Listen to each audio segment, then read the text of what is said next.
Halo anak-anak semua, Assalamualaikum warahmatullahi wabarakatuh. Kembali lagi dengan pembelajaran IPA bersama Bu Mulia. Pada pembelajaran kali ini kita akan membahas mengenai partikel, penyusun benda, dan makhluk hidup. Oke, sebelum belajar kita berdoa terlebih dahulu. Berdoa dimulai.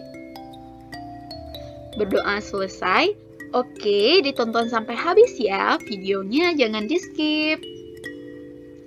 Oke, anak-anak, di sini Ibu punya 4 buah benda. Ada kertas, besi, kayu, dan kain. Kemudian kita coba sentuh, cium, atau angkat nih masing-masing.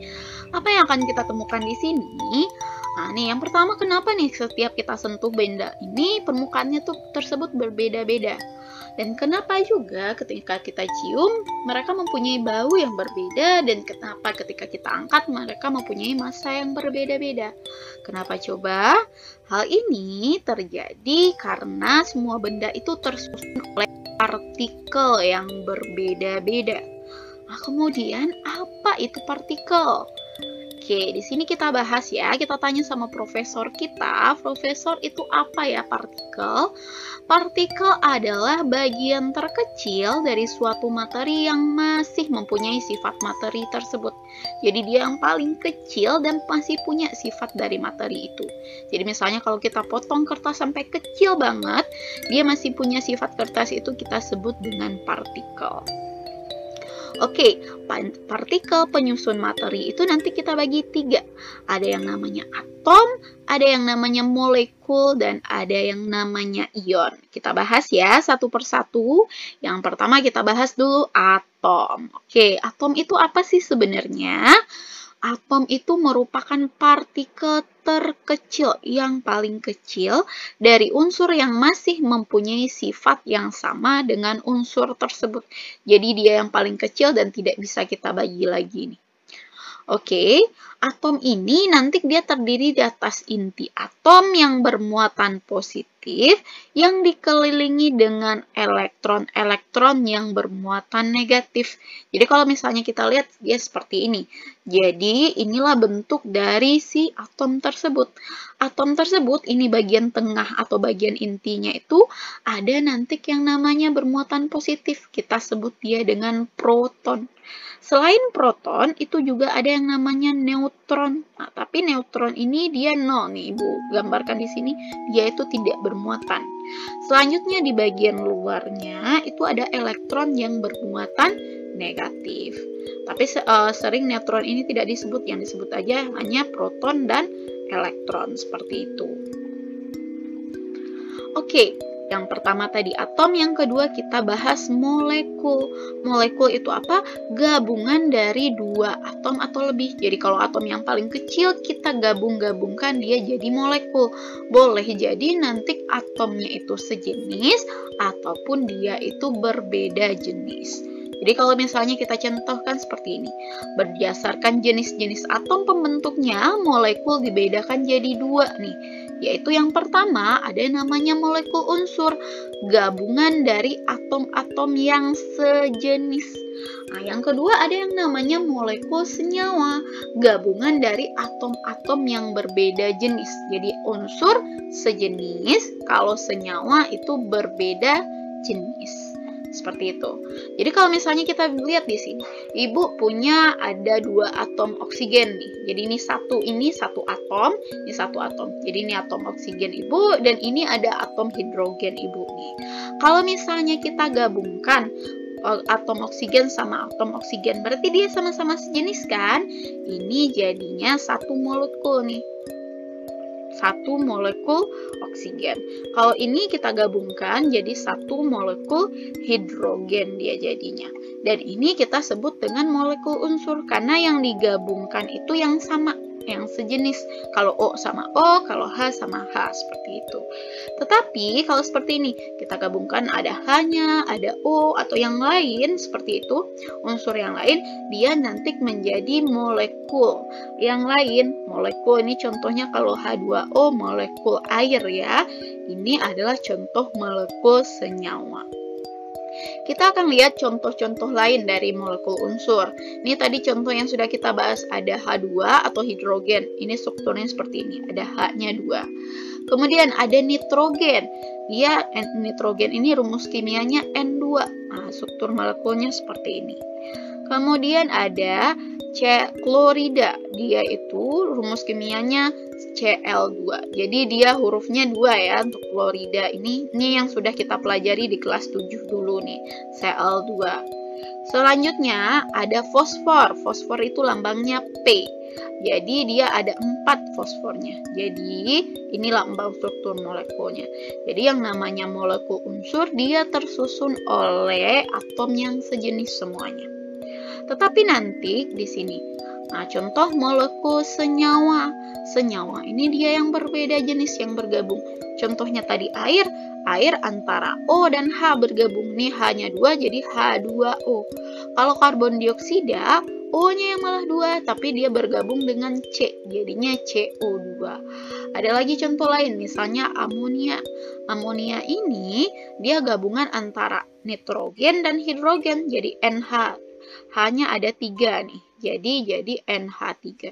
Dan banyak lagi contoh-contoh yang lain. Oke, yang tadi yang kita bahas molekul, yang ketiga kita bahas ion. Apa itu ion? Ion adalah atom yang bermuatan. Jadi punya muatan nih. Muatan maksudnya di sini ada yang bermuatan positif, ada juga yang bermuatan negatif. Kalau dia bermuatan positif itu kita sebut dengan namanya kation. Ya, jadi kalau positif kation, kalau negatif disebut dengan anion. Kemudian di sini proses pembentukan ion itu kita sebut dengan ionisasi. Oke, ini salah satu contohnya dalam kehidupan kita. Jadi Tuhan telah menciptakan berbagai proses yang dibutuhkan oleh makhluk hidup untuk menjalankan kehidupannya. Misalnya adalah fotosintesis pada tumbuhan. Proses fotosintesis masih ingat nggak anak-anak apa yang dibutuhkan dan yang dihasilkan? Jadi kalau di sini tumbuhan membutuhkan ada karbon dioksida, ada air, kemudian membutuhkan cahaya matahari dan klorofil juga. Dan dihasilkan di sini ada yang namanya glukosa atau makanan itu. Kemudian dihasilkan juga oksigen. Jadi dari semua yang ada di bumi ini sebenarnya ini tersusun oleh atom-atom. Jadi kalau kita lihat kalau dia sudah bergabung dia menjadi molekul unsur dan molekul senyawa. Kalau misalnya kita lihat nih, yang termasuk molekul unsurnya yang mana, yang masuk molekul senyawanya yang mana nih? Oke, kalau CO2 ini tadi dia berbeda kan, ada C, ada O. Ini berarti molekul senyawa. H2O juga seperti itu. Jadi ada H-nya, ada O. Ini molekul senyawa juga. Kalau C6, H12O6. Ini lebih lagi, ada C, ada H, ada O. Ini molekul senyawa juga. Tapi kalau oksigen hanya O-nya saja nih. Jadi dia termasuk molekul unsur. Oke, ini ada contoh soal. Misalnya di sini kita disuruh menghitung jumlah neutron, proton, sama elektron. Jadi tinggal kita hitung aja. Kalau neutron itu yang tidak bermuatan, yang tidak ada muatannya ini. Nah, jadi nggak ada tanda positif atau negatifnya ya. Ada 1, 2, 3, 4. Kalau proton yang ada tanda positifnya ada 1, 2, 3. Sedangkan nanti yang elektron itu ada 1, 2, dan 3 juga. Oke, contoh lainnya seperti ini. Ini kita juga disuruh menghitung jumlahnya. Kalau neutronnya di sini ada 1 dan 2. Kemudian protonnya juga ada 1 dan 2. Dan elektronnya ada 1, 2, 3, 4, 5, dan 6. Ini yang di luar ya. Walaupun tidak ada tandanya negatif di sini, tetapi kalau yang letaknya di bagian luar itu adalah elektron. Oke, kita akan membahas mengenai sejarah perkembangan teori atom. Jadi, atom ini pada zaman dahulu sudah dipikirkan oleh para ilmuwan. Jadi, mereka mengeluarkan teori-teori mereka sendiri. Menurut mereka, bagaimana sih sebenarnya bentuk atom itu? Karena atom ini sangat-sangat kecil, mereka mempunyai teori-teori yang berbeda-beda. Jadi, di sini kita akan membahas bagaimana perkembangan teorinya tersebut dari ilmuwan-ilmuwannya. Teori yang pertama sekali adalah teori atom Dalton yang dikemukakan oleh John Dalton. Jadi menurut si John Dalton ini, atom itu sebagai bola pejal dan merupakan bagian terkecil dan tidak dapat dibagi lagi. Maksudnya bola pejal tuh bola yang padat, nggak ada isi, nggak ada rongganya di dalam, seperti itu. Dan dia itu paling kecil dan tidak dapat kita bagi lagi. Jadi contohnya seperti ini ya. Kemudian, setiap unsur terdiri atas atom-atom yang identik satu sama lain. Atom-atom dari unsur berbeda adalah berbeda nih. Jadi kalau unsurnya berbeda, dia berbeda. Tapi kalau unsurnya sama, dia akan sama nantinya. Dan atom-atom dapat bergabung membentuk molekul. Jadi ini pendapat dari si John Dalton yang paling pertama sekali ini. Oke, disebut juga dengan teori atom Dalton. Selanjutnya yang kedua ada namanya teori atom Thomson yang dikeluarkan oleh Joseph John Thomson. Menurut dia itu bagaimana atom merupakan bola bermuatan positif dan ditempatkan di tempat-tempat tertentu terdapat elektron-elektron yang bermuatan negatif seperti kismis pada roti. Jadi misalnya dia nganggap seperti ini. Jadi ini adalah atomnya. Kemudian atomnya seperti bola, seperti itu maksudnya. Dia akan nanti ada bagian yang positif dan negatif yang berserakan di sininya. Nah, ada yang positifnya dan ada elektronnya nanti ya. Kemudian, ini dia ibaratkan seperti roti yang ada kismisnya atau ada mesesnya seperti itu yang berserakan di atas roti. Jadi ada proton dan elektronnya. Ya, yaitu teori atom menurut Ernest Rutherford, atau ini teori atom Rutherford orang bilangnya. Menurut dia, atom itu berbentuk bola yang di tengah-tengahnya terdapat inti atom yang merupakan pusat muatan positif dan pusat massa, sedangkan elektron bergerak mengelilingi inti atom. Jadi si Ernest ini yang pertama kali mengeluarkan teori mengenai inti atom. Jadi kalau tadi itu masih mengenai kue seperti ini ya, tidak ada intinya teori atomnya. Kalau menurut Ernest Rutherford itu atom tersebut memiliki inti. Jadi ini intinya itu yang di tengah-tengah ini adalah inti atom. Di inti atom ini terdapat dua, ada proton, ada neutron. Ya, proton yang positif, neutron yang tidak bermuatan. Dan pada bagian luarnya itu ada elektron yang mengelilingi bagian inti. Tapi bentuk bagian luarnya itu seperti ini. Nah, bentuk bagian luarnya. Nah, kemudian ada teori lagi yang memperbarui dari teori Ernest Rutherford ini. Nah, teorinya seperti ini. Kalau ini menurut atom Bohr dari Niels Bohr nih. Jadi menurut dia, atom itu terdiri atas inti juga. Inti atom yang menjadi pusat massa atom dan pusat muatan positif. Jadi sama nih dengan si Rutherford tadi. Tetapi lintasan di luarnya itu yang berbeda. Sedangkan elektron bergerak mengelilingi inti atom pada lintasan tertentu atau disebut juga dengan orbit yang disebut dengan kulit atom. Jadi ini bagian tengah ini adalah inti atom, ada positifnya dan ada yang netralnya atau neutron, dan bagian luarnya itu ada si elektron. Tetapi elektronnya ini terletak pada kulit atom yang berbentuk seperti orbit planet, seperti itu bentuknya ya. Jadi berbeda dibandingkan teori atom dari Rutherford tadi. Jadi ini lebih maju lagi teori atomnya. Oke, kita masuk yang kelima, teori atom modern atau mekanika gelombang. Jadi menurut teori ini, atom itu tersusun sama juga. Ada neutron, proton, sama elektron. Jadi ada tiganya. Kemudian, neutron dan proton itu membentuk inti. Sama juga nih, yang disebut nukleus atau inti atom.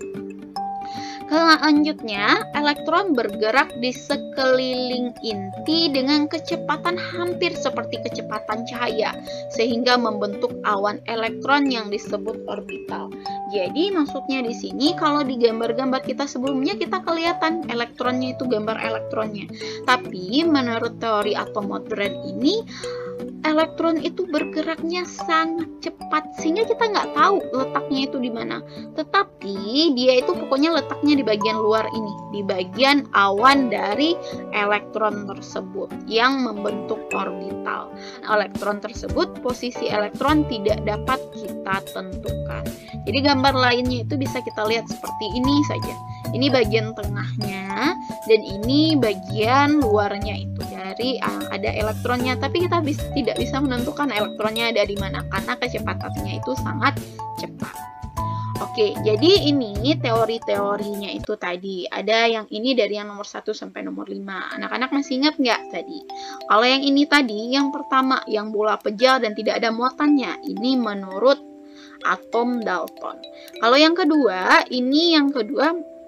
ada muatan positif dan negatifnya. Katanya ini seperti roti yang ada kismisnya. Jadi ini menurut atom Thomson. Jadi Thomson itu dia roti yang ada kismisnya, seperti itu. Yang ketiga, ini yang dia sudah ada intinya, tetapi lintasannya bentuknya seperti ini. Jadi ini elektronnya di bagian luarnya. Ini menurut Rutherford. Jadi Rutherford ini yang lintasannya seperti ini ya. Kemudian yang keempat, yang lintasannya sudah berbentuk orbit. Jadi orbitnya itu ingat aja huruf B-nya. Ini namanya Bohr. Jadi yang penemunya. Ada yang ini yang di luar, dia ada intinya juga. Tetapi bagian luarnya ini elektronnya tidak kelihatan, tidak dapat kita tentukan di mana, tetapi dia membentuk awan seperti ini ya. Ini adalah teori modern atau mekanika gelombang. Kenapa berbeda-beda semua teorinya? Karena ini seiring perkembangan zaman. Jadi seiring perkembangan zaman tambah maju juga, jadi teorinya semakin berkembang juga seperti itu. Jadi itu pembelajaran kita hari ini. Terima kasih. Assalamualaikum warahmatullahi wabarakatuh.